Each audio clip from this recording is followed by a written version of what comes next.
Good evening, ladies and gentlemen. Welcome in De Nieuwe Liefde, a select group tonight. The competition is heavy. It's Germany against Portugal. But I can assure you, you have made the right choice to come.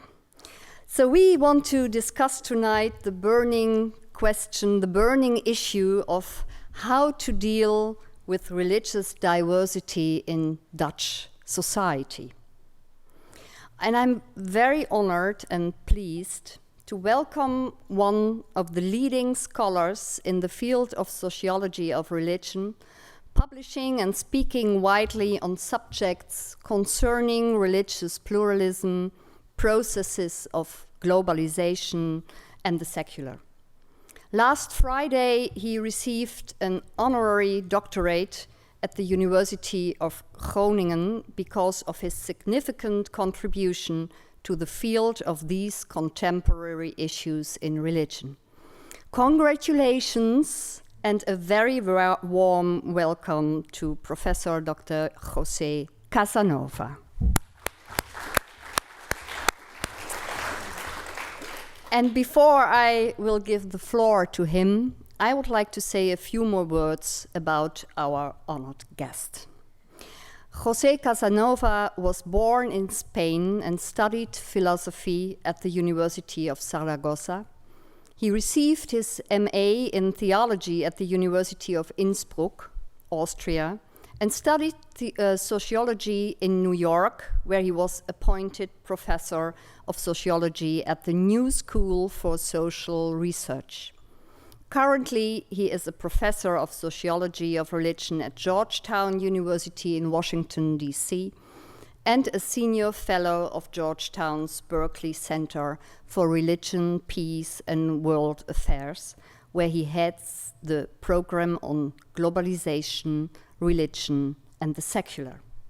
In 2012, Casanova was awarded the Theology Prize from the Salzburger Hochschulwochen in recognition of lifelong achievement in the field of theology. Perhaps his best-known book in his field is Public Religions in the Modern World, which he published in 1994. It is what you call a modern classic. It has been translated into 5 languages, including Arabic and Indonesian. One of his latest articles has been published in a book entitled Religion and Dialogue, and this is about secularization, religion, and multicultural citizenship. Tonight, he will speak to us about the challenge of religious diversity and what European societies can learn from the American experience when it comes to religious pluralism. Professor Casanova, the floor is yours.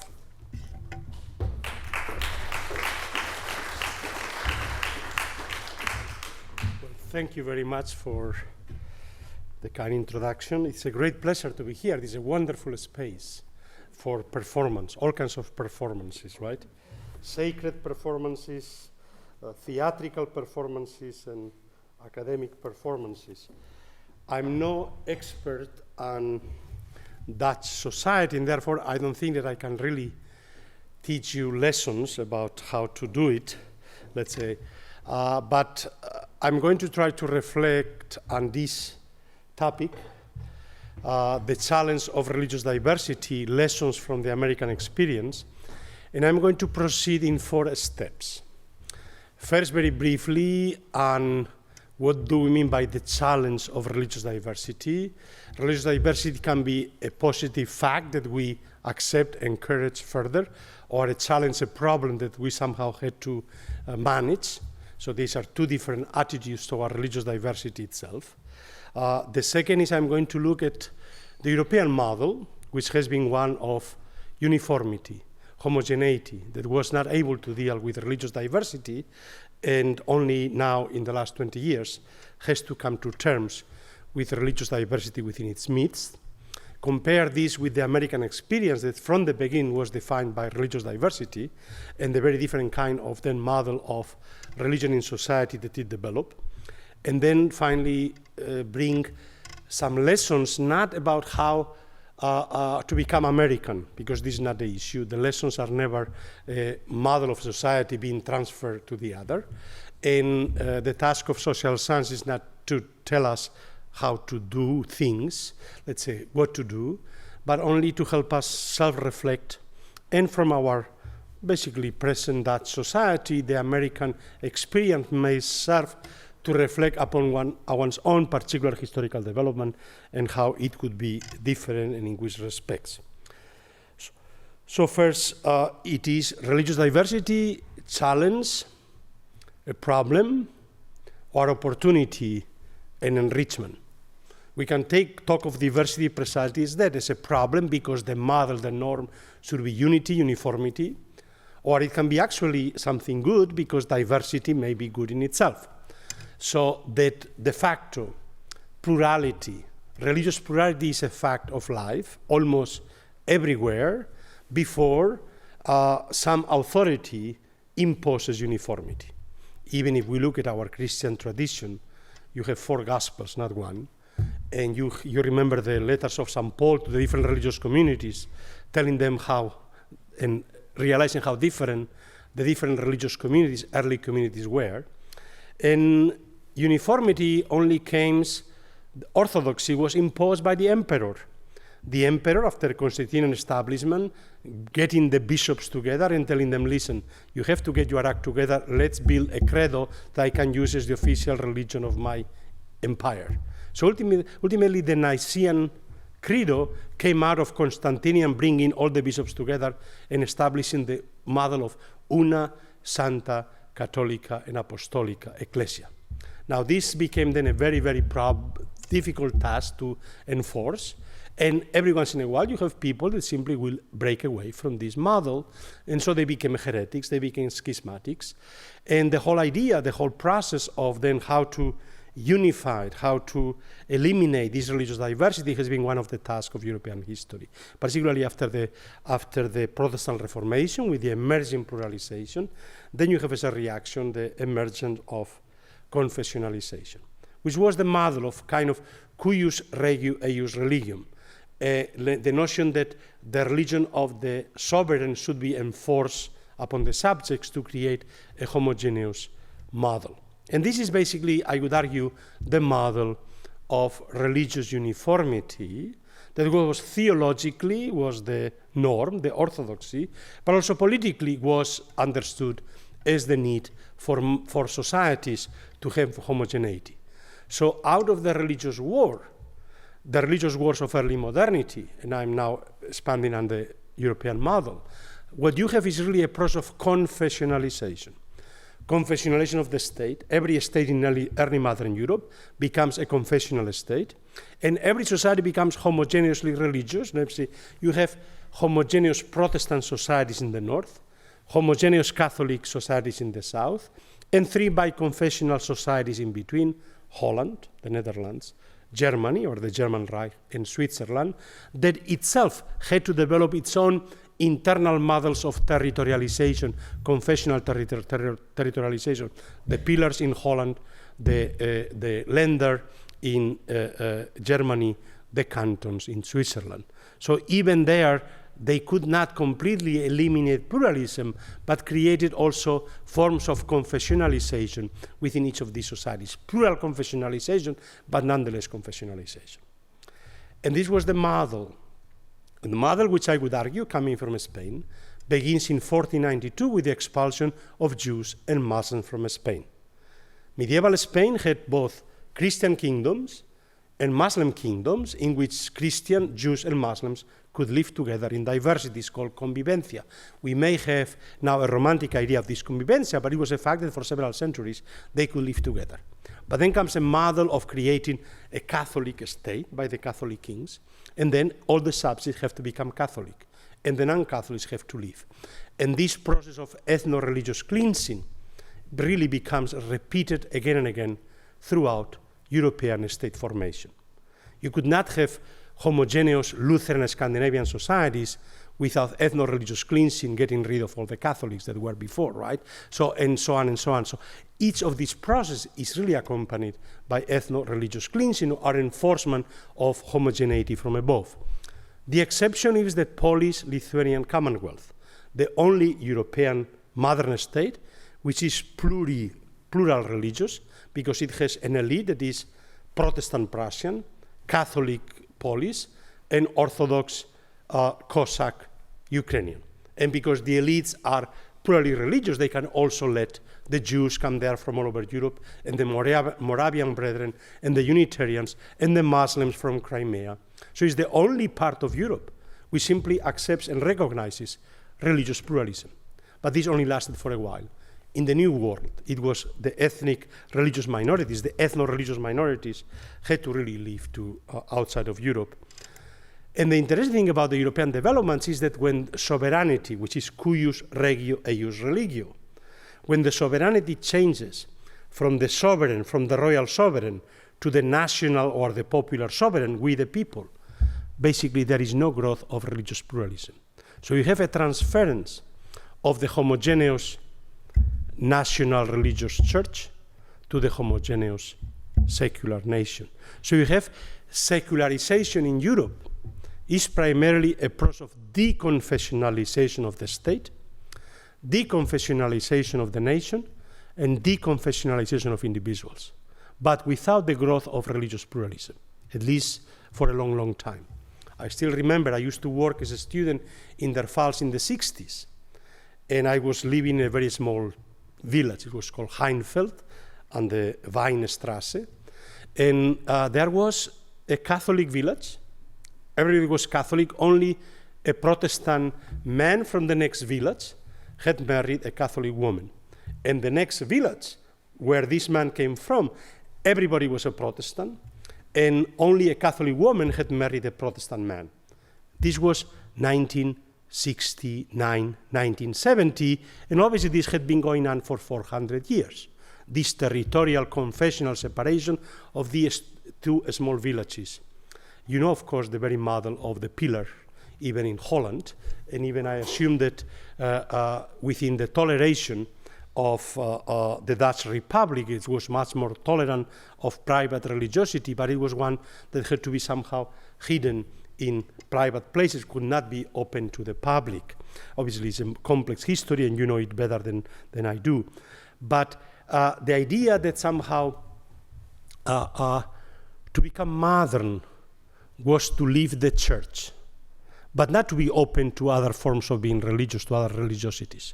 So leaving the church in Europe is very rarely associated with becoming religious in different ways. There was the famous French sociologist, Lebras, who after World War II, he was the great student of religious life in France, and he has the famous saying, the moment a peasant from Brittany enters or sets foot in the Gare de Montparnasse in Paris, he ceases being a Catholic. Urbanization, modernization, leaving the territorial Paris, where people had been inscribed, was associated with leaving religion behind. And of course, there was practically no other option to being religious in France. It's true that there were a few Protestants, a few Jews, but nobody would think of becoming Protestant or Jew as an option. So the only option is to leave the Catholic Church and to become laïc, to become secular. And of course, you have a model of a secular state that basically also enforces this homogeneity, in the sense that to be laïc is defined precisely as a way of liberating individuals from communitarianism. And the task is precisely to create a uniform republican laïc society. This is the model. It's different, obviously, in Scandinavian societies that are able to secularize without abandoning the established church. It's different in biconfessional societies where some corporatist arrangements of the different religious churches in their relation to the state and the nation is developed. But ultimately, and it's different in different Catholic societies which may not have a laïc model. But ultimately, the European model is first homogeneous confessional religiosity, and then homogeneous secularity. This is the model, and this is very much the practice. and what we understood as the process of secularization. Now, we thought that this is what the normal process, how all societies become modern, by abandoning religion, which is something primitive and part of traditional societies, and becoming modern means leaving religion behind. But then you come to the United States, and this was the experience of every European analyst, myself. It took me a long, long time to understand American religion. It was such a strange thing. It went against all our European presuppositions. And of course, I myself had studied theology in Innsbruck at a time when even theologians accepted the validity of the thesis of secularization, the secular city, God is death theology, etc. And so, how could America be both a modern society and a religious society? Something was wrong. It was not yet fully modern, therefore. If it was not fully secular, meant it was not yet fully modern. What these European analysts did not recognize is that actually American religion is a product of American modernity, not a residue that somehow still survives despite modernization. And the fundamental difference between Europe and America in this respect is America, the United States, never had a confessional state. The American state is born as a secular state. There was no, prior to that, a confessional Christian state that needs to become deconfessionalized, become secular. It was born, the United States was born as a secular state. So it has no need to separate the church and state because there was no national church either. Even the three established colonial churches, the Anglican Church in the southern colonies, the Congregational Church in the New England, and the Presbyterian Church in the Mid-Atlantic states, those were never confessional enforced majoritarian churches for all the population, the way the churches were enforced, the church of everybody in every European nation. But those were minoritarian churches. At the time of independence, all these three churches, the Anglican, the Congregational, the Presbyterian, at most 20% of the population belonged to these churches, what means that 80% had no confession, had no affiliation. They may have been Christian, but had no confessional affiliation. And actually, they became Christians as they became modern, as they became democratic. The same process through which American society became more democratic through the Jacksonian democratic mobilization, Americans became more Christian, more religious. So while we Europeans identify becoming modern with becoming freed from religion, liberated from religion, leaving religion behind, Americans associate becoming modern with becoming more religious. And this is something which actually every immigrant group in America has experienced. American society is not so religious because traditional immigrant groups keep, if you wish, enforcing American religiosity, but because immigrant groups become more religious the longer they are in the United States. This was the experience of Dutch Lutherans in the 19th century, of Catholic Italians at the end of the 20th century, of Jews from Eastern Europe, and now of Muslims from all over the Muslim world, of Hindus from India. All say, we are better Muslims, we are better Hindus, we are better Catholics, we are better Lutherans in America than we were in our home country. And this is one of the interesting questions. Why modernization in Europe is associated with leaving religion behind, while modernization in America is associated with becoming religious, developing a denominational identity, not confessional identities, but denominational. And denomination is a very interesting concept that cannot be translated into any European language. There is no way of translating denomination. I mean, in Spanish, when you use the word denomination, means $5 bill, $10 bill. These are the denominations. And we usually, you translate either as confession or as sect, but denomination is neither church nor sect, nor confession. It's a voluntary association. It's the name, the denomination which I give to myself, and by which I'm recognized by others. So Americans keep constantly asking each other, what are you? I'm a Baptist, I'm a Methodist, I'm a Jew, I'm a Catholic, I'm a Muslim, I'm a Hindu. But the state itself has no right to ask the citizens, what is your religion? What is your denomination? Actually, the state is constitutionally prohibited to any state agency to ask the people what is your religion. So the census cannot ask the religion of the people.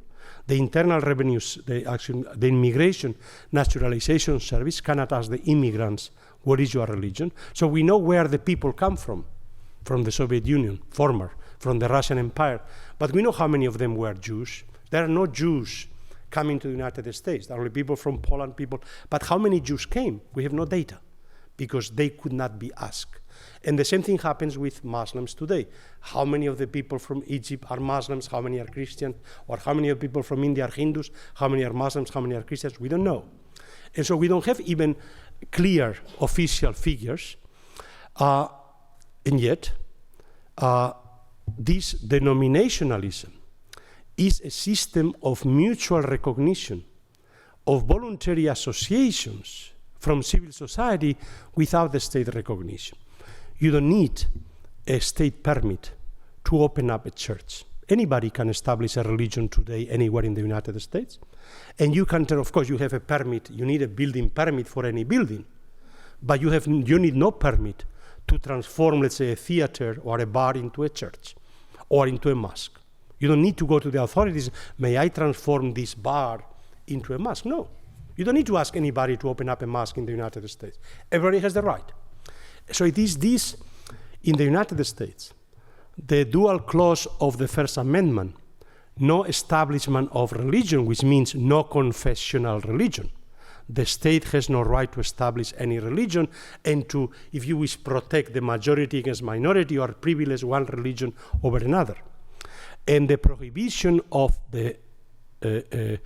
Congress to pass laws somehow restraining the free exercise of religion. So this dual clause, no establishment and free exercise, creates a condition for religious pluralism, but because already religious pluralism was a fact before independence, was a fact of every colonial town in America, but it was a fact that was recognized as a positive thing, not as a negative thing. Of course, first the pluralism was mainly Christian and especially mainly Protestant pluralism. There was a huge anti-Catholic nativist Americanism for many decades. There was a lot of anti-Semitism for many decades, but eventually Catholics and Jews were incorporated into the system of American denominationalism, and today Buddhists and Hindus and Muslims, and I would argue every religion of the world. There is no religion anywhere in the world, I would dare to argue, that has no community being represented in the United States. Now, this is a fact which European societies also are becoming more and more like that. But the question is whether this is a fact that is further recognized as a positive development or actually is a problem, a challenge. And so this combination of religious pluralism as a fact and the notion of a secular state that abandons the task of making one confession the official religion of the state or of the nation, namely, it eliminates the theological distinction between true and false religion. Denominations also mean that you cannot separate churches, which are true, and sects, which are heretic or false, and true religion from false religion. From the legal point of view, there is equal rights for all denominations. There is no way for the state to distinguish one religion from another as being true or false. The state has no right to distinguish. Of course, there are religious problems in America. They come when groups in society basically clash with one another over other issues. The Mormons say, our religion allows polygamy. And of course, some people say, well, polygamy is terrible, it's uncivilized, barbarous, it's inhuman. So they go to court. So those issues are always solved at the court level. So it's not that the United States has no function of managing religious pluralism. Through the courts, it happens. But it happens in a way which is always a way of somehow dealing with internal conflicts within groups in society, and always by those two principles which are in tension of no establishment and free exercise. Now, this is, of course, a model that you could say, I don't want to idealize this model. This model was transformed. I mean, religious pluralism grew in the United States through also social conflicts, through religious conflicts. But ultimately, it has been able to incorporate, but also by turning all religions into some forms of Protestant religion. So in the process of growing religious pluralism, you also have a growing transformation of all religions in American direction. So the task is not, or the lesson cannot be, oh, let's become American. It's nonsense. Who wants to become American? I mean, come on. Those are, we Europeans, why should we become American? Or vice versa, why should the rest of the world become European? We thought that the rest of the world will become European because we are the telos, the model of how to develop, how to become mother. I would argue that neither European models serve for the rest of the world, nor American models serve for the rest of the world. But there are lessons to be learned from all these histories and from this plurality of, if you wish, patterns or options. And this is the interesting thing, to reflect upon how European history could be different and how today it is different. We see how every European nation, every European country, every European state is today confronted with the need to somehow manage the challenge of religious diversity. Because European societies have become religiously diverse, I would say again, in the last 50 years. They are becoming increasingly pluralist for 4 reasons. First, because the very secularization leads to the growth of individuation, religious individuation. So people do not necessarily join other religious communities. So there is no growth in religious denominationalism, but there is a tremendous growth in forms of being religiously different. And the project that here you are starting on, multiple religious belonging, is part of precisely this reality. The fact that Europeans have abandoned one single religious belonging to become secular, but in the process they are also playing with different forms of being religiously differently. And the possibilities, of course, the options of how to be individually religious simply pluralize tremendously in our societies.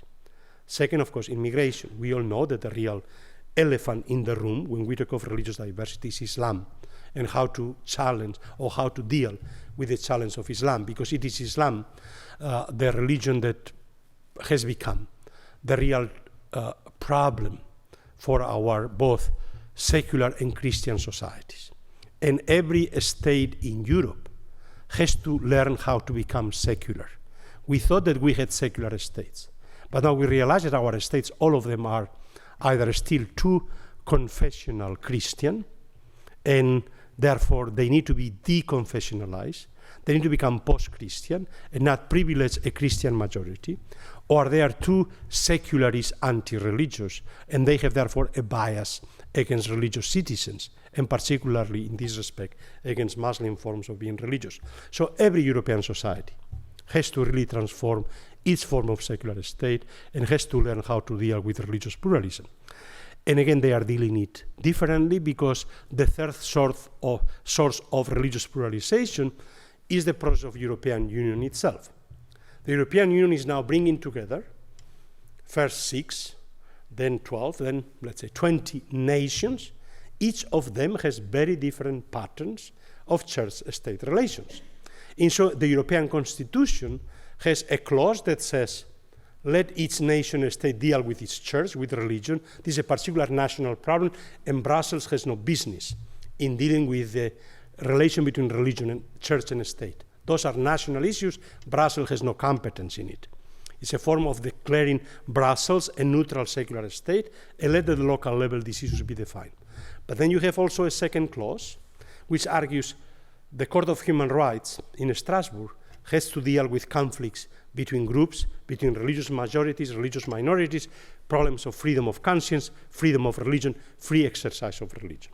And there is tension in the European context between national models of how to deal with religious pluralism and the Universal Declaration of Human Rights, and freedom of religion being one of the constituent elements of human rights today, the sacralization of human rights. So for this reason, this is what led to the whole problem of the preamble to the Constitution, because European nations could not agree which preamble should we use. Should we bring God into the Constitution, not bring God? Should we make reference to Christianity, not to Christianity, to the Enlightenment, not to the Enlightenment, etc. And so there were differences between European nations on this point. And fourth, of course, it's to do with globalization itself. we've become consciously aware that we Europeans are not anymore the tellers of history, that the rest of the world, as they become modern, do not become more like us, but also not necessarily more like the United States. They are religiously diverse, but in very different ways that the United States is religiously diverse. So if you look at the BRICS, the BRICS are the emerging economic powers: Brazil, Russia, India, China, South Africa. What characterizes all of them is religious pluralism. They are all of them religious pluralist societies, to a way which no European society is, and yet very different models of religious pluralism. So it's not only that we are religiously diverse, but our forms of being religiously diverse are themselves very diverse around the world. So what do we mean by religion?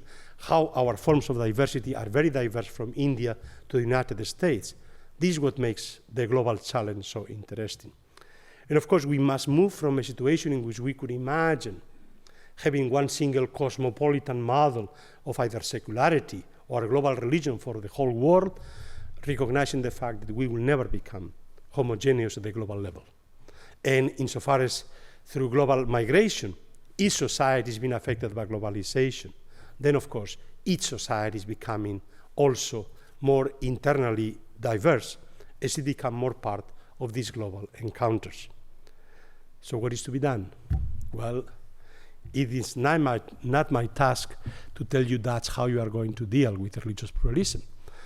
But I find actually that society is a very interesting, challenging concept, because it was historically one of the most tolerant societies in Europe, precisely because it was not fully a confessional state. It was a hegemonic Protestant power, but it had to accept the fact that there were others within its midst. There were Catholics, there were Jews, Puritans from England, libertines from France during the Enlightenment, and somehow that society became a heaven where all these diverse people could find refuge from societies from which they were expelled, whether Sephardic Jews, whether pilgrims, whether Puritans from England, or later libertines from France, etc. And yet that society accepted those people without expecting them to become Dutch. It truly tolerated the other without forcing them to become Dutch. So this is one aspect. The other is, of course, the fact that within that society itself, as it became a mother nation and it changed its sovereignty, it had to recognize that it could not enforce homogeneity within the nation. So it had to deal with pillars. It constructed these pillars, right, the three pillars, the Protestant, the Catholic, and the liberal secular pillar, and was a way of organizing pluralism, very limited way. It was a corporatist way. It was a limiting way because people were forced into the pillar. There was very little opportunities for people move from one pillar to another, to interact with each other, and to simply have common social life. So then this is a form of pluralism that becomes restricting. People want to be freed individuals. And in the 60s, you have a process of depillarization, right? Secularization of society, in which all of that society becomes increasingly more liberal, more tolerant, more homogeneous. Then comes the immigrants, right? The fourth pillar, the Muslim. There was an attempt to create a pillar, but it cannot work. When you have three pillars, one single pillar attached to that society is us versus them, not one more pillar, another form of being diversely Dutch. And it is this perhaps dynamic tension between how to create a new we of the Dutch, which will incorporate new forms of being diverse, and the reality that actually as that society has become more homogeneous, more liberal, and more options for secular individuals, also has perhaps less tolerance for groups which are different, which are not as tolerant as we are. And so there is a tension between a form of liberal tolerance and the recognition of groups which seem to be radically different from us. I'm not saying there has been obviously there have been serious tensions, because there have been violent circumstances in which those issues have come to fruition. But I think that also that society, like all European societies, have gone through many, many processes now of transformation, particularly at the local level, at the level of interaction, in which people begin to recognize each other, less as representatives of these essential religions. And here I found interesting, because of my own interest in Catholicism in the United States, and how similar the discourse on Islam in Europe today is to the discourse on Catholicism in the 19th century in the United States. Those were considered precisely the non-natives, right? The Protestants were natives, the Catholics were non-natives, the others. So you have a naturalization. Of course, the indigenous people were not natives. It is the WASP, which call themselves, we are the natives, the Americans, and those who want to become Americans have to become WASP. So neither Catholics nor blacks can become Americans. So these were the two forms of being not possibly American. And fortunately, there were very few Catholic blacks. But immigrants from any Catholic country, whether they are religious or not, become to represent Catholicism. They represent this Ayatollah in Rome, which therefore is a transnational power, and they are supposed to be loyal to the nation state, but they cannot be loyal, fully Republican, because they are loyal to this transnational authority. So the notion is constructed as, now you don't ask them whether really they are loyal or not, you assume that because they are loyal to Rome, they cannot be loyal to the nation state. So this notion of the incompatibility of being Catholic, transnational Catholic, and fully national, the notion that Catholicism itself, these immigrants represent Catholicism, and they, the same way that immigrants today represent Islam. It's not a question how different they are. I mean, the same way that Catholics from Ireland, Catholics from Italy, Catholic from Poland, radically different forms of being Catholic, were all put together as representatives of Catholicism and of the Pope. In the same way, you have Catholics from Morocco, Catholics from Indonesia, Catholics from Afghanistan, Catholics from Turkey. They could not be more different, and yet they are all Muslim, and this is what makes them recognizable as representing Islam. And of course, both Catholicism and Islam are constructed as fundamentally anti-modern, anti-democratic, essentially fundamentalist religion that cannot change. Of course, this, if you wish, dynamic interaction through the Kulturkampf, which of course in America was very extreme, but it happened in Holland, it happened in Protestant societies in which you have Catholic minorities, in Germany, in Holland, in the UK, also happened. And in the UK, because it also is Irish immigrants into England, the similarities with the American process are more similar or more tight. But in Europe, there has been a process of transformation. We all have been transformed. When I used to be a student in Austria, and I used to work in Germany with Gastarbeiter, there were Turks, but there were no Muslims in Germany at the time. And today there are only Muslims, no Turks. How the Turks have become Muslims for us, and how they themselves have become Muslims, primarily not Turks or Moroccans. This is part precisely of these global processes of identification. And so we have to face this reality, but the question is, should we view this global diversity as a problem that we should overcome? And once you put in those terms, it becomes clear that it is illusory to think that we humans, after 100,000 years of history of multiple cultures, could really converge on one single global religion and one single global culture and one single global civilization without divisions. It will be probably dangerous, but also will be tremendously, if you wish,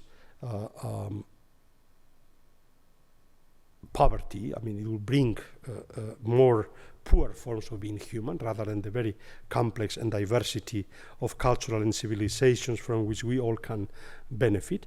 So the task is, how can we improve pragmatically, given our situation, not to copy models from elsewhere, but precisely how we can turn the experiences we had as a nation, how to deal with our own internal diversity, and how we can open the way for more sensible ways of dealing with diversity. Of course, empires that did not need the solidarity of peoples did not need national solidarity, did not need the notion of we, the Ottomans. The Ottomans were only the elites, but not the ordinary people.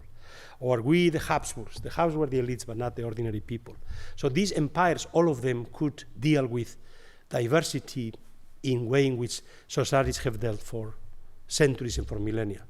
But democratic states that have we, the people, the notion of a national solidarity in which we are even ready to die for one another, that this is a much more difficult task of how to create solidarious democratic societies in which we have really a democratic community of equals, while at the same time accepting diversity among us, between us, within us.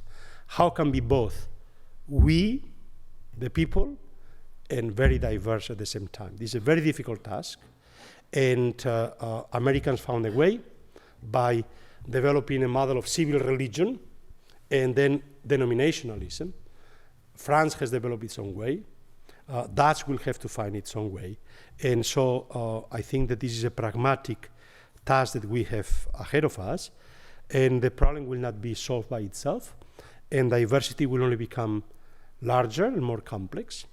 And so the question is how to deal sensibly with it, not from some dogmatic, normative point of view, but from one of accommodation to practices that make our societies more tolerant, but also more equal and more solidarious with each other. And this is a very difficult task. I'm not saying that this is very, and I'm not going to try to give the lessons to you Dutch how to do it, but only give you these stories so you can reflect upon what can be done, what will not work, and what should be, given our circumstances, the kind of pragmatic, positive task that we can accomplish.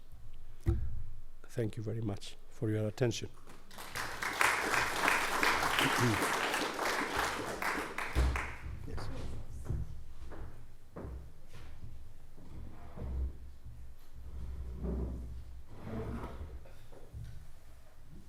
Thank you very much for this challenging lecture.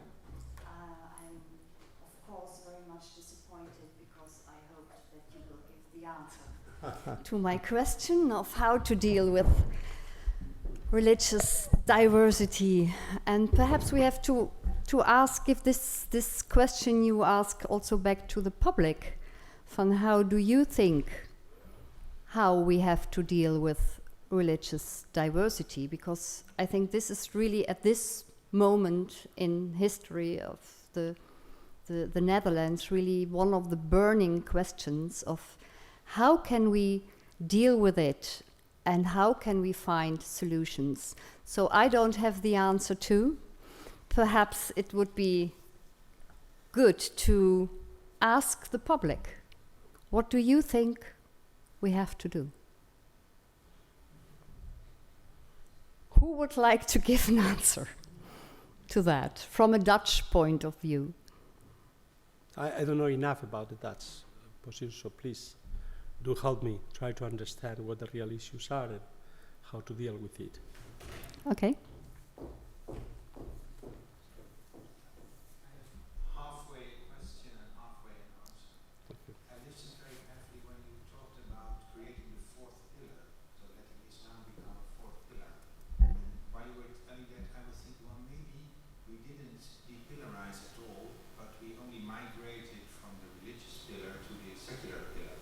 But And silently, everything is still in place. Right. And that might be the reason why we have such a problem, because we think we are all happy and modern now, but we still have these ancient ways of thinking, so to say. Right. I would be very interested to see that we could create a fourth pillar in terms of having people live their life and their own culture in this pillar. But I think we don't trust the Islamic people enough, because well, silently they're still after world domination. So we cannot put them in a pillar. It will not work. We will have to find restraint. But I think basically this is our starting point. Right. The pillar form. then we have to find ways. Right. Actually, I think that you are right in the sense that this depillarization took place by becoming homogeneously secular Dutch. And it was a very rapid process. And so it created difficulties for the fourth pillar. And here, actually, the Catholic experience in the United States is similar because there you have actually a very, very diverse Protestant majority which has internal denominationalism, but all of it is united against the Catholic. So you have Catholic Protestant, anti-Catholic Protestant nativism, and under those conditions, it was the Catholics themselves that established their own pillar to protect themselves for the attempt to make them Protestants. So you have a very, very strong attempt, not because the Protestants forced them, but because they themselves, rather than going to public Protestant schools, they established their own Catholic schools, their own Catholic parishes, and in the process they developed for a while, let's say from the 1870s to the 1940s, a very strong Catholic pillar in the United States, along with a broad Protestant society. So it was a Catholic minority that created, so in this respect, the Catholic experience in the United States is very similar to this attempt now of the Muslims to organize themselves in a relatively homogeneous, secular, liberal Dutch society. And then the process of then mutual recognition by which finally Catholics are incorporated into the United States as a fully form of civil religion, along with the Jews. And of course, this, you could say, only happens in the 1950s, 1960s, and only when you have the election of a Catholic president, it appears that indeed we don't need to fear the Catholics anymore, and even one of them can be our representative. So in this respect, we don't have the 50, 60 year time, the process that America took to do that.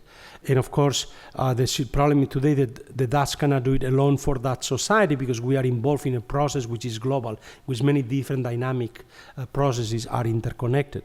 So it's not anymore a possibility for each European society somehow to deal with its own immigrant minorities the way they repeated, the way they dealt with their own separate national minorities. And so there is things change so dramatically globally at any moment that it's very difficult to construct things, projects. The project, I think we can have it, but then how it will be operationalized. I mean, it's interesting, for instance, and I will recognize you in a moment, for instance, how before it was Islam that created actually the Western European identity. We Europeans, it's Islam that makes us Europeans. Before we were Dutch, Germans, but now we are Europeans. And Islam, there is the thesis of Nili Fergele in Paris, a Turkish sociologist, that argues how much Islam in the public sphere is what actually creates a European public sphere. But interestingly, once you have the internal European crisis in the last 3-4 years with the economic crisis, there is much less Islam in the public sphere. And it is now the divisions between us, more pro-European, the anti-Europeans. The populists are not so much anti-Muslim, but perhaps now anti-Southern, anti-Catholic, anti-Greek. So there are internal divisions within Europe that now have given the possibility for actually emerging or creating new negotiations with the Muslim minorities. So this is a very rapidly changing dynamic field, and we have to be pragmatically oriented to those changes, I would argue. Yes. Okay. I have a comment about the Dutch case, because before we can talk about Islam as a fourth pillar, we have to talk about another difficulty in the Netherlands, and is that we live in a kind of secular society, but it is not only secular but also anti-religious in general. So it is not only Muslims who have difficulties, but also Protestants and Catholics. So I think that is the first thing I think that's important to talk about, to find a solution or how to deal with that. I mean, this is true. I mean, there's a fundamental difference in this respect between the US and United States and Europe. The United States, religious differences are something which immigrants use to be incorporated. And it is by being religiously different that they become American. So religion is the kind of diversity which is law in the United States. Others are not. For instance, linguistic diversity is not a law in the United States. So you have states passing laws to make English the official language, and it is anti-Spanish. That's why one of my colleagues wrote this famous essay, which is fascinating, Why Islam is Like Spanish. So there is no anti-religious feeling in America, it's more an anti-Spanish. So immigration is defined through linguistic threats rather than through religious threats. But in Europe in general, yes. The paradox is that you have a combination. In reaction to Islam, you have both a reassertion of a European secularity, precisely against the threat of Islam, and simultaneously a reassertion of a Christian Europe, a definition of Europe as Christian.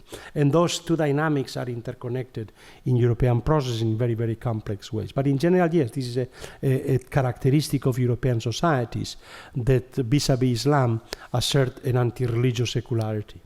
Yes.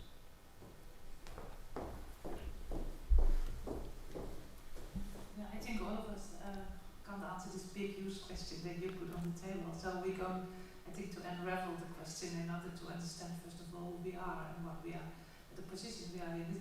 I actually like to put also a few more questions on the table in order to understand ourselves maybe better. Is that, first of all, what fascinates me very much is that you see that all over Europe, the social democrats have a lot of issues with this diversity, because there is an aspect of in it that they can handle, but they can't handle the religious part of it. And you see that all over Europe. Could you comment a little bit about that? And secondly, I think what fascinates me very much is also that the process of the coming migrants asking us to be more tolerant for them. But then the process is also, and how far are you tolerant to others? Because you see in the growing concern all over the world, not only in Islam, you can see it now in India also. There is only one way of being Muslim, and I make it a little stronger than it is. You can see in Turkey, there's only you can be Turk and Sunni. There's no ally, there's nothing. You see it in other places. There's this huge internal conflict in the Muslim world. It is complex also for the hosting country, for the country where everybody comes to. Right. So can you? Right. So there are two questions. One, the question why, let's say, the question of religion is particularly difficult, and even social democrats precisely have difficulty dealing with religious diversity, what they can deal with other diversity. There is the question that it's a two-way street. And of course, immigration means both mutual toleration or mutual transformation.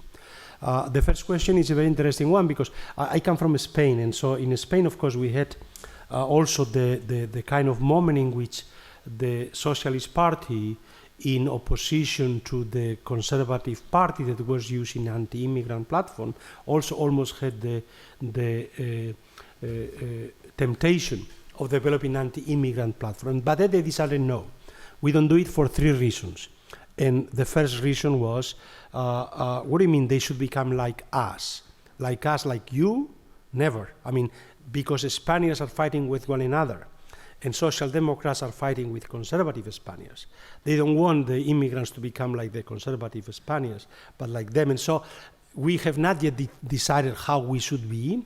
We are fighting with one another, and this is why, for instance, Spain had more victims of so-called Muslim terrorism after the Madrid bombings than any European society, but there was no anti-Muslim movement because it was refracted through our internal divisions. So even the government tried to attribute the terrorism to ETA, not to the Muslims. So for them, ETA was the real enemy, although it was evidence that the Muslims did it. The government would, no, it's ETA because they are the real terrorists.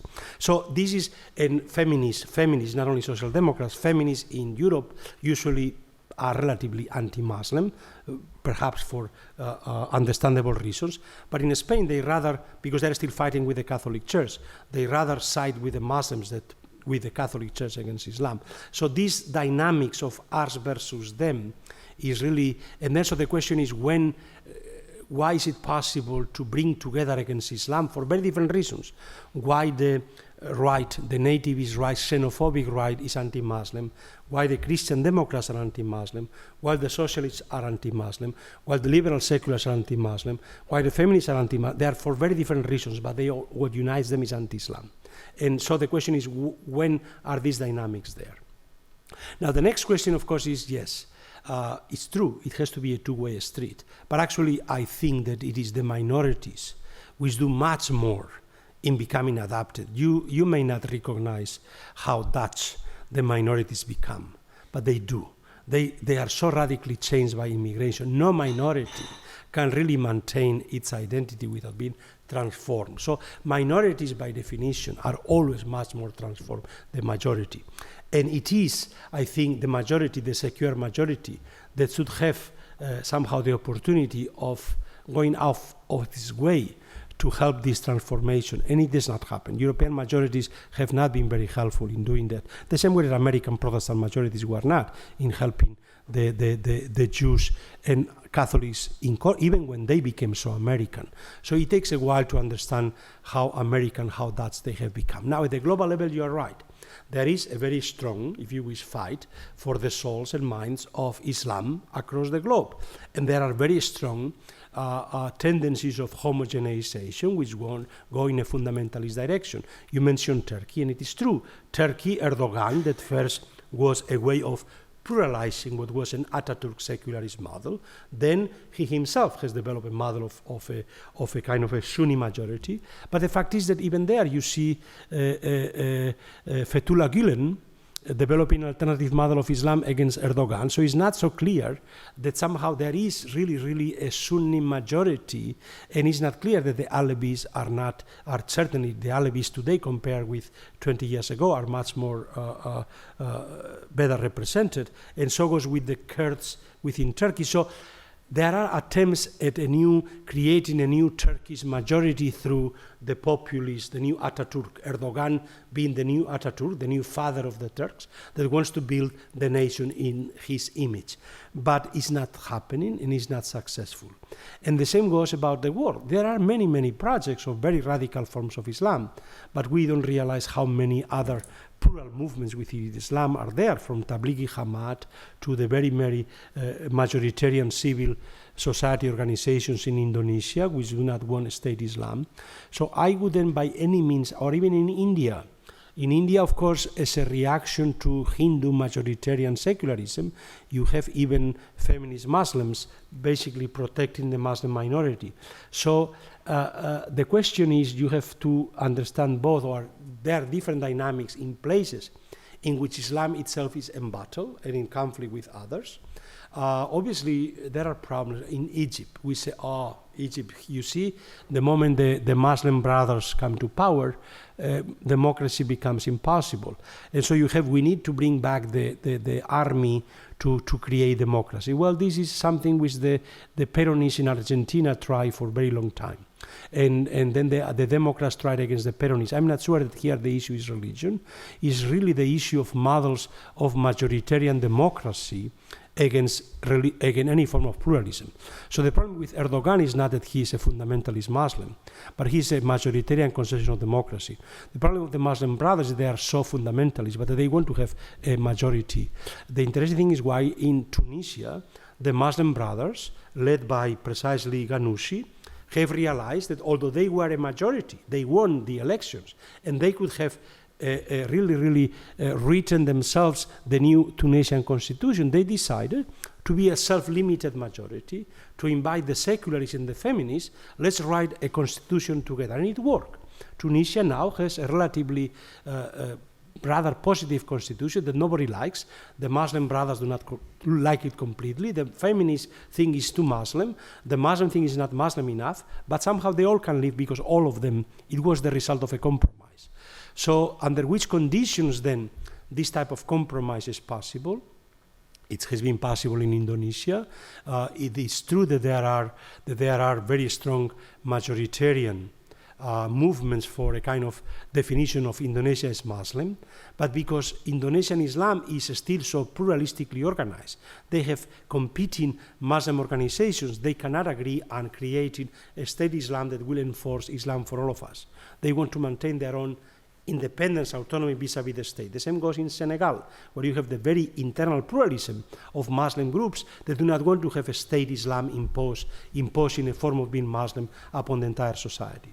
So the task is how to further pluralization within the Muslim majorities, precisely not to have a particular form of Islam, Wahhabi, fundamentalist, or whichever, being imposed upon others. Because before you had Muslim states, Islam was actually more pluralistic in society. It is, again, the same thing with confessionalization. Medieval Christianity was much more plural and much more diverse than then confessional Protestant and Catholic states. And so the threat of a confessional Muslim state, which is what happens with modernization, is precisely a form of confessionalization, which is a repetition of the European model. So the question is how to promote pluralization, both internal within each society, internal Catholic pluralism, internal Protestant pluralism, internal Muslim pluralism, internal Hindu pluralism, not to have precisely homogenized majority, not allowing the minorities to work. So we need both a form of pluralization in which majorities and minorities can live together, and the best way of enforcing it is by furthering internal pluralization within majorities, I would argue. Yes. David? Thank you. But doesn't that contradict on your proposal to start a sort of a Muslim pillar?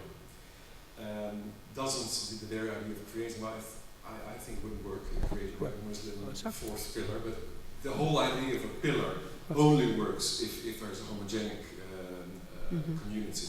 I mean, that's the reason why the system in the Netherlands collapsed in the 1960s, because Catholics, the most important pillar, began to vote free market for the free market liberals. If they were businessmen, they started to vote for the Social Democrats, and they were working class. So, and let's say in more general terms, I have some problems with the way in which you and many others depict pillarization as a sort of fundamental trait of Dutch society. It's a rather limited period in Dutch history, from the end of the 19th century until the 1960s. Right. No, I fully agree. I mean, I agree actually on both points. I fully agree that the pillar is not the solution, and because precisely, both because it wouldn't work, but also because Islam itself is not, especially Sunni Islam, is not homogeneous. And the very notion of creating a Muslim church, kind of a unified church with which then the state can have corporate arrangement, is a problem. We see how difficult for the German state is to create, to construct an interlocutor, a kind of a German Islamic church that will be along, or for the French state to do what Napoleon did, to basically bring the Muslims, the same way he brought the Jews and the Protestants into a national French church. So I fully agree with you in this respect. That's why I argue for internal pluralization of both, of the majorities and the minorities. And the more there is, the better. So the more pluralism there is in all kinds of intertwined relations, the better. So I fully agree. And also the fact that pillarization is only a particular, precisely, I would argue, that's why I mentioned the passage from royal to national sovereignty. And then it is in the passage from national to democratic sovereignty, in which the nation has to be defined democratically, that you have a new reconfessionalization of groups through which all of them become incorporated into the nation through differences. So it is a particular, it's a phase of the reconfessionalization of plural confessional societies. Also have a different, similar process of reconfessionalization through the Kulturkampf in Germany that lasts also until the 1930s, and then cannot be. And of course, what characterizes both the European Union in World War II, after World War II, is that it is based, the European Union is based on precisely the end of both national confessionalization, namely the fact that France and Germany have been at war with one another for 70 years, so the reconciliation of French and Germans, And second, the reconciliation of Protestants and Catholics in Christian democratic parties, when they were simply before divided into different Protestant and Catholic parties. So it is this dual deconfessionalization of the national confessionalization that led to terrible wars, and the religious confessionalization that had created these pillars or these confessional parties in society that European Union tries to resolve, and it's not no wonder that these Christian Democrats everywhere. It's not only that the Treaty of Rome is signed by ruling Christian democratic parties in the Benelux, in Germany and Italy, but even the French, who are for the European Union, and the very small Christian Democrats. The more European is within Europe at the time, within France are of course the Christian Democrats, which are a very small group. So it begins really as a process trying to get rid of the old confessional pillars to find a reconciliation to the old Protestant Catholic division, and also a deconfessionalization of nationalism that had led to terrible wars in World War I and World War II. But then the European Union entered into a dynamic that took new forms in the global context, which are not anymore simply about France and Germany particularly, or only Christians and Protestants coming together. You have then the Social Democrats coming into the picture and bringing a completely new dynamic to the European Union. So, yes. Please. I want to go back to the United States, a question that puzzles me, I think, since I was in Princeton. Present, I was there on sabbatical, and Jeffrey Stout defended, let's say, even though he's atheist or agnostic, he's always a little bit, difficult about that. He defended that we should open public debate up to religious positions rather than take the Rawlsian position of excluding religion out of it. And he was almost lynched by some of the liberals in liberal Princeton because he was treated like a traitor giving up the last bulwark against religious people. And I think we have a little bit like that in the Netherlands as well, some fear of including appeals to religion in the public debate. And I've always argued, but few of my colleagues in the Netherlands believe it, because they are always also in this, let's say, anti-theistic, anti-religious approach, that because in the Netherlands we allowed appeals to religion, we haven't had this radicalization of the religious extremes like in the United States with bombing of abortion clinics and things like that. And that opening up public debate to religion might help to incorporate religious groups. And that's one of the reasons why the United States has become so, let's say, two camps. The religious camp and the anti-religious camp. Well, it's too easy because everyone is of course religious in a way, but it's in fact counterproductive. So my question would be, if you look at those two models, right, which of the two, what could we learn from both of them, I would say? Well, actually, this is, of course, the topic of my book, Public Religion in the Modern World, where I compare different European countries, in Brazil and the United States, in the United States, the Catholic and the Protestant experience. There, I argue that the United States has gone through three processes of disestablishment. First, of course, the original separation, which, of course, is not strictly speaking disestablishment because there was no established church, but the fact that the secular state is based on the separation of church and state, and that allows then religious pluralism. So you have a disestablishment of Protestantism as established church and the emergence of a religious pluralism.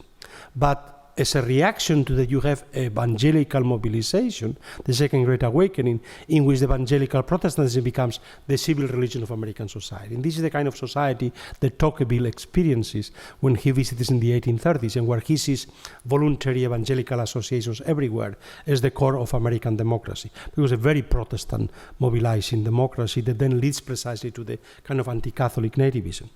But then you have a second process of disestablishment when precisely Protestantism becomes disestablished from the public sphere of American society through the secularization of the American universities. Let's not forget that every college practically in America is a denominational college, that only in the 1890s you have the first non-denominational universities, Chicago, Johns Hopkins, Cornell, etc. You had a few other, Virginia and a few others, but you have really the emergence of a kind of a secular public intellectual life, which is not anymore governed by evangelical Protestantism. So the secularization of the American mind, and this again leads to a new fundamentalist Protestant mobilization against Darwinism, against the immigrants, and so the prohibition, trying to get rid of these drunken Catholics, right? Trying to prohibit that they basically profanate the Sabbath, and trying to enforce evangelical Christianity. But as a result, actually, what you have is the emergence of the American civil religion, bringing Jews and Catholics into the American civil religion, but still with the American Protestant ethic. So you have the disestablishment of Protestantism, the incorporation of Catholic and Jews. But then in the 60s, you have really the beginning of, so you have, let's say, religious pluralism, then you have, you could call ideological, cultural pluralism in the public sphere, and then you have moral pluralism, which is the counterculture, the pluralization of gender morality. This is the result of the third disestablishment. And so America has learned how to deal with religious pluralism, but has a lot of difficulty dealing with moral pluralism. So this is the new challenge, and the reaction of the religious right was not against religious pluralism, but against moral pluralism, because the Protestant ethic was still the established ethic. So on the one hand, yes, you have a tremendous polarization, which led, of course, to mobilization of the minorities, the Tea Parties, or the religious right. But the majority, I think, has been radically transformed. It's true there are mobilized minorities, but the coalition that brought Obama to the presidency is a new post-Protestant. I mean, the fact is that for the first time in the history of the United States, Protestants have ceased to be an absolute majority. They are not anymore 51% of the population for the first time in American history. And second, Protestantism itself has become so diverse because of the infusion of so many non-American Protestants, right? Pentecostals from Africa, from Asia, from China. So it's not only that Protestants have lost the majority, but also WASP have lost the majority. Every large American city is made up of the new minorities. The new minorities are the majority in every American city. So you have still mobilized minorities for the right, and a tremendous polarization at the political level, because those are the elites that really deal with money and with mobilization of the parties. But I think at this level, the battle has been lost. And here the most important sign is same-sex marriage. From being something that was beyond the pale 10 years ago, it has become a non-issue. Only a very small minorities are simply still fighting the lost battle. Indeed, what happened, Obama, I mean, as you know from the American civil religion, it is in the American presidential inaugural speeches that actually the transformation of the American civil religion takes place. If you look at the two speeches by Obama, there are two fundamentalist, interesting changes. One is in the first inaugural speech. He talks not only of Christians and Jews, but of Muslim and Hindus, and of non-believers. So it's not only that other religions are incorporating the civil, but for the first time, non-believers, which of course are the fastest growing denomination in America, the nuns, are also incorporated in the official language of the American civil religion. This is important because every public opinion poll showed that Americans were ready to elect a Muslim president rather than an atheist president. So it's true that there is a negative view of Islam in America, but the negative view of atheists or secular humanists is even greater. So this has been a fundamental transformation. And the second was, of course, in the second inaugural speech, that Obama spoke of our gay brothers and sisters.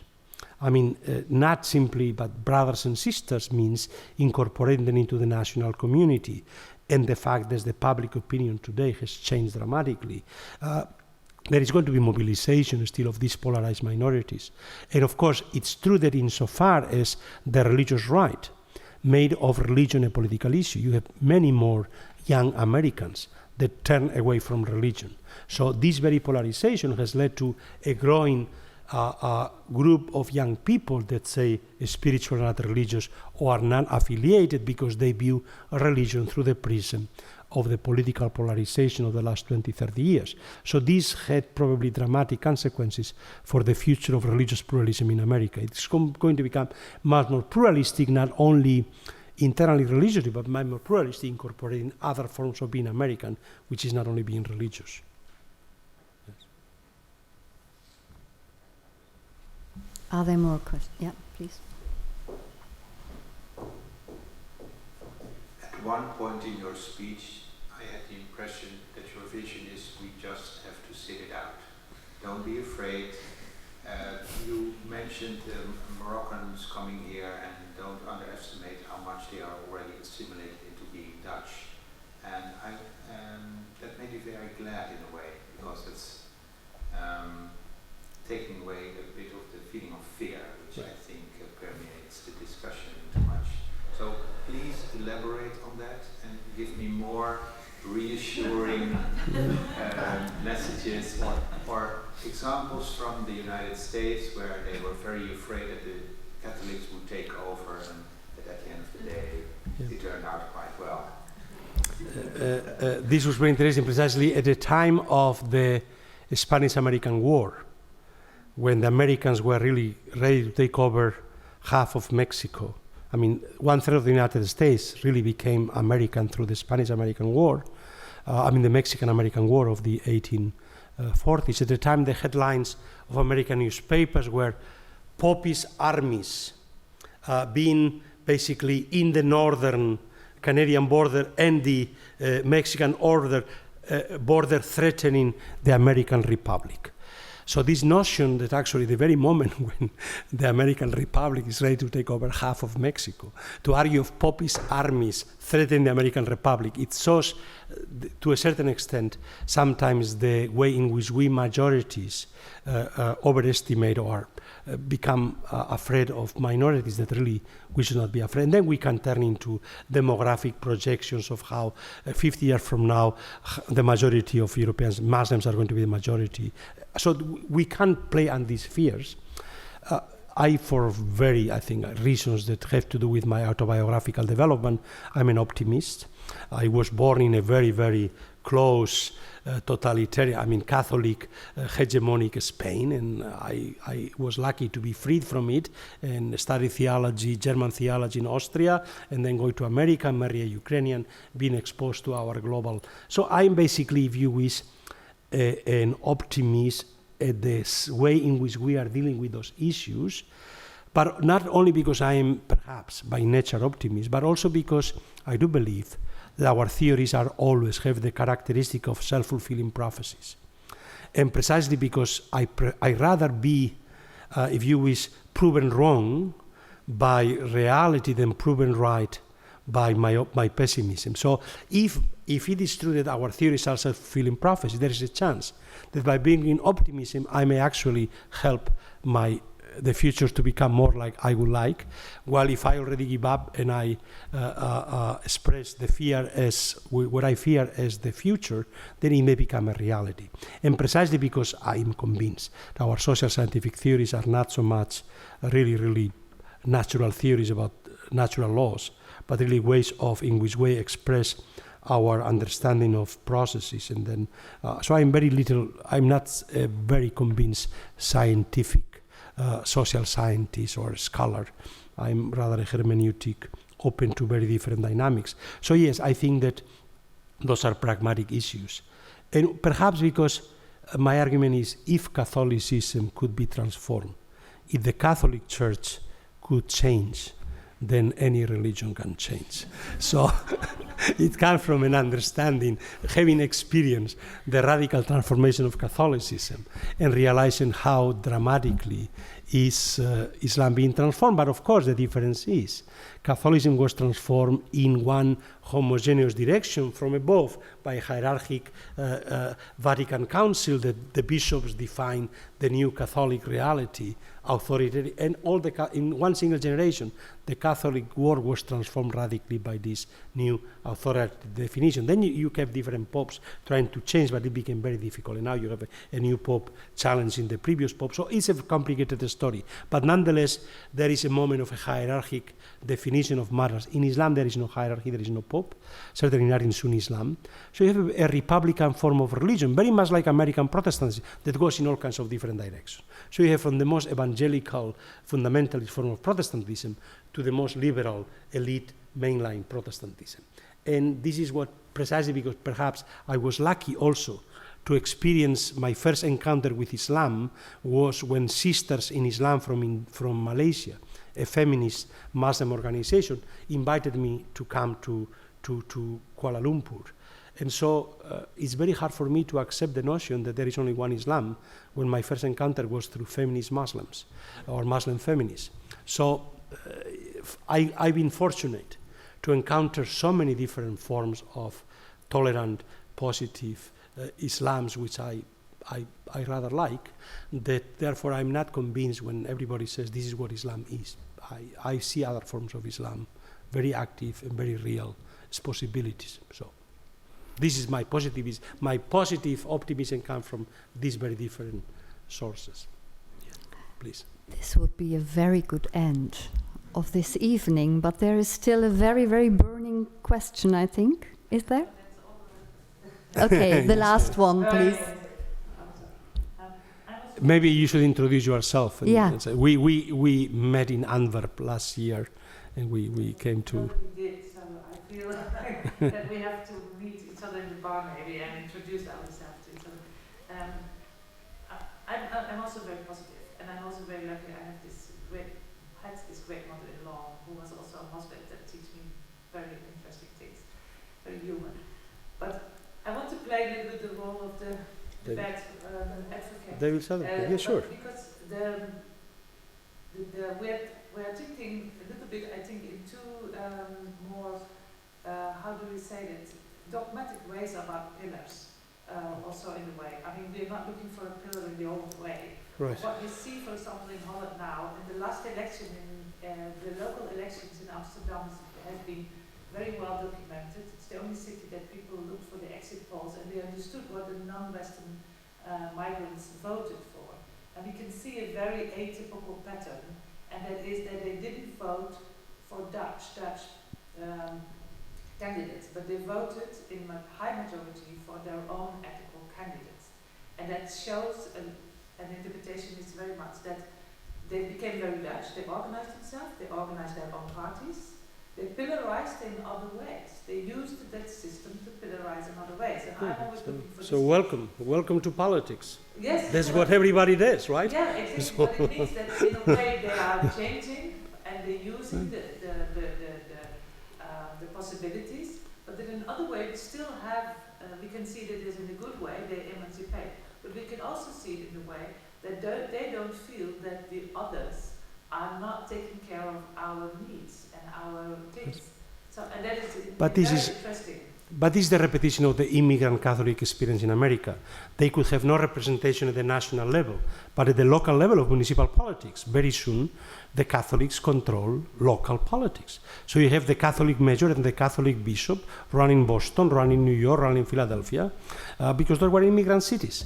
So we are not there yet. So imagine when the moment comes when you have a Muslim mayor of Amsterdam being basically advised by an imam. This is what Catholic politics were in Chicago. This is what is called precisely local. And of course, for Protestants, it was a sign of corruption. But it was the way in which the Catholics were able to incorporate themselves into the system.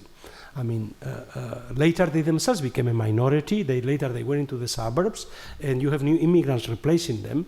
So this story, yes, it was much more threatening in the context in which Catholics were majorities in the big American cities, of immigrant cities. And you had Catholic mayors, and very corrupt Tammany Hall, and basically the bishop of the city basically advising the Catholic politicians. So imagine this possibility in Amsterdam. Then we could really be afraid.